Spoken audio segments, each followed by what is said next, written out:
In this Chapter 2 introduction, we're going to be talking about static equilibrium, and specifically static equilibrium in concurrent force systems.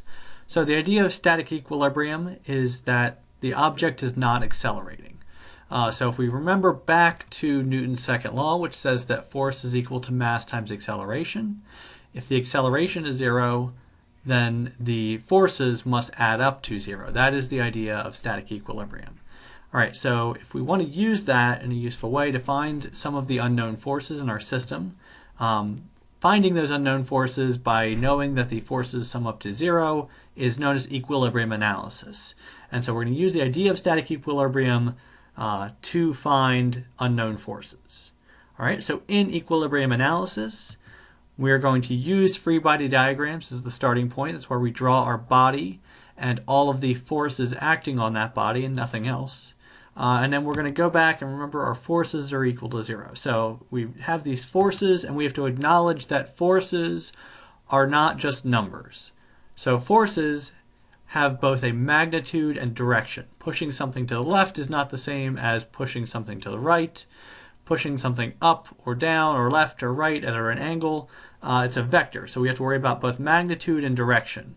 And when we have the equilibrium analysis, we need to have vector equations. So the sum of all the force vectors must equal 0. All right, so that is the basis of equilibrium analysis.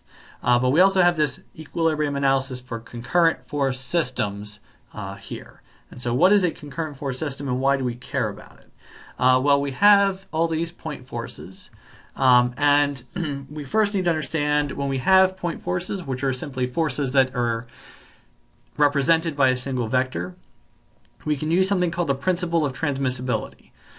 So if I have a force, I have a vector, I have what's known as a line of action. And the line of action is the line going through that vector. So it's in the same direction as the force vector itself.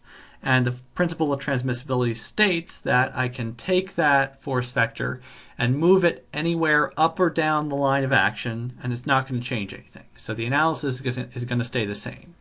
All right, so if I can do that, and I have a concurrent force system, so concurrent force systems are systems where all of the lines of action all intersect at a single point.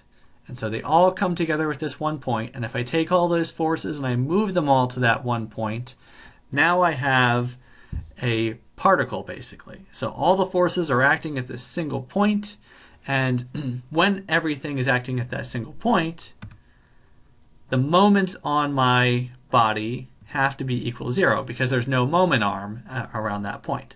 So if we have a concurrent force system through this kind of chain of logic that we had here, we basically don't need to worry about moments. We're only going to worry about the forces to start with, and then later on, when we don't have concurrent force systems, then we're going to worry about moments again.